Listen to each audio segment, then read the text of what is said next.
Qu'ont en commun la Russie, la Chine, l'Iran et donc Israël, au cœur d'une guerre déclarée, presque avouée, contre les réseaux GPS. Et le pire, c'est que cela concerne l'intégralité de l'arsenal d'une armée régulière déployée sur le terrain. Regardez ce sujet préparé par Océane Nicole, on en parle juste après avec notre invité. 16 novembre 2021, la Russie avoue avoir mené la veille un tir de missile anti-satellite. L'objectif pour Moscou, détruire l'un de ces vieux satellites en orbite autour de la Terre datant de l'URSS.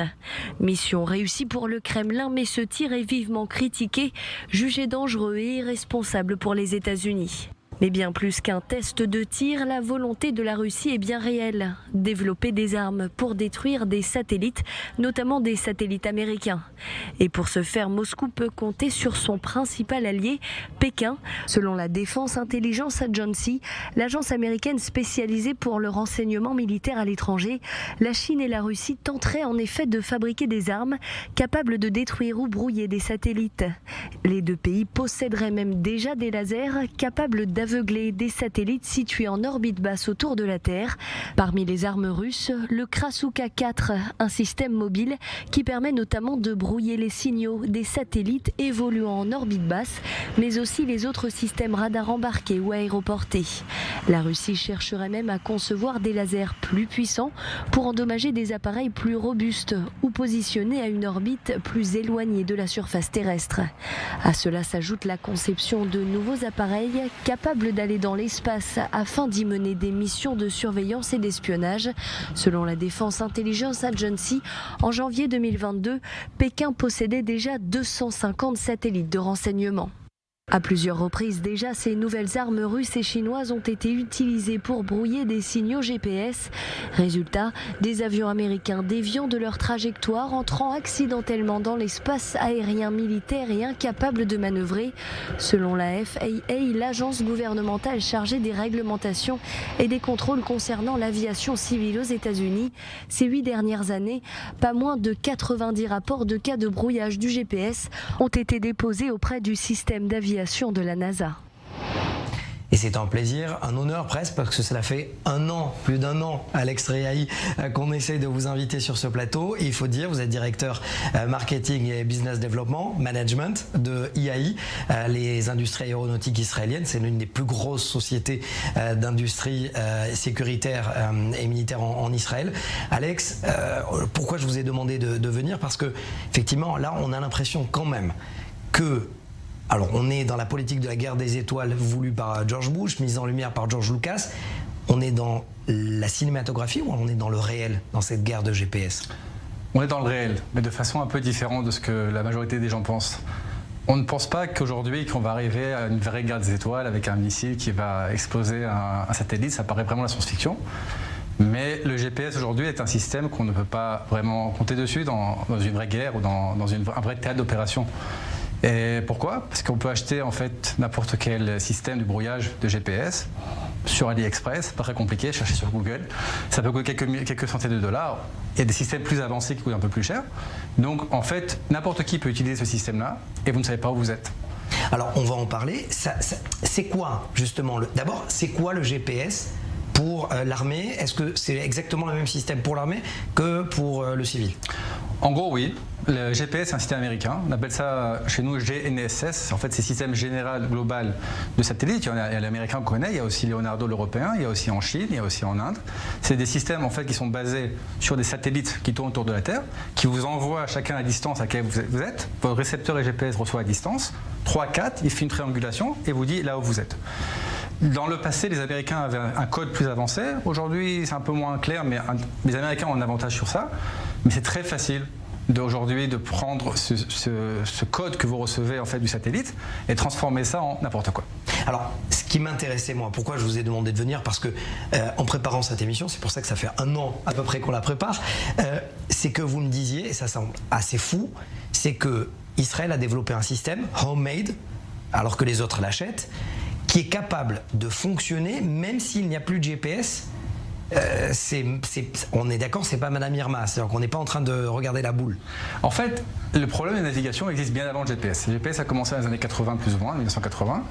Et le problème de navigation, de savoir là où je vais et là où je suis, a existé bien avant. Bien sûr. Il a existé quand ? Le problème a vraiment commencé dans les années 1910, parce que tous les bateaux de guerre qui étaient avant en bois sont passés en métal. Et à partir du moment où vous passez en métal, la boussole que vous connaissez ne marche plus, parce que les boussoles magnétiques sont complètement influencées par le métal. Donc les scientifiques de cette époque-là ont trouvé des solutions. Comment changer ces boussoles en métal pour trouver le nord, pour trouver là où je vais, par des systèmes avancés qu'on appelle ça des gyroscopes. Évidemment, depuis 60 ans, on a beaucoup avancé, mais l'idée en fait de système gyroscopique qui permet de savoir là où on est, et là où on va, et où est le nord, et quelle est notre orientation, existait bien avant le GPS. Ce qui a passé maintenant, c'est que dans les années 80, le GPS a commencé. Une partie des clients vont dire on n'a pas besoin de tous ces systèmes compliqués avec des gyroscopes, etc. On a le GPS, on achète un chip pour 10, 15, 20, 30 $, et on a une solution qui est bien plus précise, bien plus avancée, etc. Ça a marché pendant 10-15 ans, et maintenant on voit, parce qu'il se passe dans tout le monde, que dans vrai théâtre d'opération, le GPS ne peut pas être considéré comme un système qui est fiable pour un système d'armement. Si on a le Waze, ne pas avoir de GPS et pas savoir où on va chez votre belle-mère, ça peut être problématique. Mais si on a un terrain d'opération et qu'on ne sait pas où on va, on ne sait pas où on est, et surtout quelqu'un peut vous dire à votre GPS vous êtes là alors vous êtes ailleurs, ça peut être bien problématique.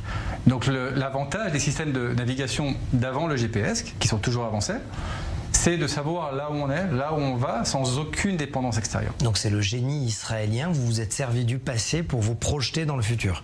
Le passé et le futur sont toujours ensemble dans le judaïsme, donc c'est une partie du judaïsme. Israël est un des rares pays que déjà M. Shimon Peres, en 1960, a décidé que cette technologie inertielle était très importante pour l'État d'Israël, et donc a développé un centre d'excellence dans IAI pour cela. Et jusqu'à maintenant, pendant plus de 60 ans, nous continuons ce centre d'excellence. Et AI est numéro 4 dans le monde dans ce domaine, en vente, donc c'est vraiment un gros avancé.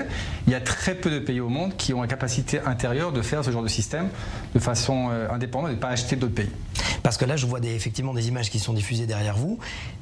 Parce qu'on est là actuellement en train de vivre un conflit que l'on n'avait pas vu depuis des décennies en Europe entre la Russie et l'Ukraine. Et on le sait, la Russie a tenté justement et a réussi à brouiller les GPS ukrainiens ou voire d'autres.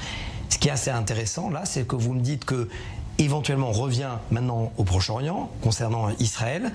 Israël pourrait se débrouiller avec ses bateaux, ses avions, ses tanks, ses blindés dans un conflit au Proche-Orient sans GPS. Tout à fait, de plus en plus. Les systèmes inertiels que nous avons, que nous proposons et qui sont aussi une partie des systèmes de IDF, de Tsahal, permettent de savoir en fait là où vous êtes à n'importe quel moment sans GPS. Et ça peut être pour des bateaux, comme vous dites, ou pour des tanks, ou pour des avions, ou pour des avions sans pilote. Et ça permet en fait d'être relativement indépendant par rapport au GPS, de savoir non seulement là où vous êtes, mais aussi où est le nord, pour s'orienter, et aussi savoir quelles sont les inclinaisons de votre plateforme. Par exemple, si vous devez tirer, vous devez savoir l'inclinaison de votre tank, par exemple, pour pouvoir tirer de façon claire. Donc les systèmes que nous produisons sont utilisés par Tsahal et par aussi d'autres pays dans le monde. Nous vendons ça aussi à l'extérieur, et pour vous donner en fait toutes ces données-là. Parce que vous me disiez effectivement en antenne que le GPS peut être aussi détourné de manière très artisanale. Ça veut dire qu'en gros, je pense aller quelque part, mais en fait, je suis autre part. On va dire que bloquer un GPS, c'est très artisanal. Le détourner un GPS, c'est un peu plus complexe, mais bon, on va dire qu'il y a quand même beaucoup de pays qui ont ces possibilités. C'est pas une technologie qui est la plus avancée au monde.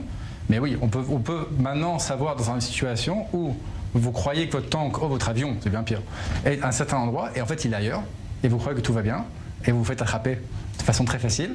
Et si vous avez un système qui est toujours dépendant au GPS, encore une fois, ou n'importe quel système de satellite... Là, vous me parlez de données futures, ou vraiment ça existe aujourd'hui ? Ça existe maintenant. Ça existe aujourd'hui.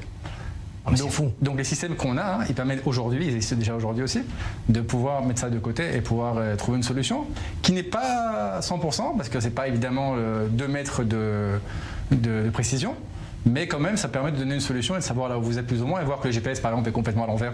Et donc faire attention et travailler avec des systèmes un peu plus et donc le génie est poussé à son paroxysme, c'est-à-dire que les détourneurs justement et les hackers pensent qu'ils ont réussi à vous hacker et vous avez réussi aussi à contourner les fameux hackers. Ça dépend du comportement que vous avez, mais on pourrait réfléchir à éventuellement à un système comme ça que le pilote va faire croire de façon comme ça que en fait il croit, mais en fait il ne croit pas. Bon, on rentre déjà dans les dans la problématique en fait des utilisateurs qu'on rentre pas dedans. On est plus dans la technologie.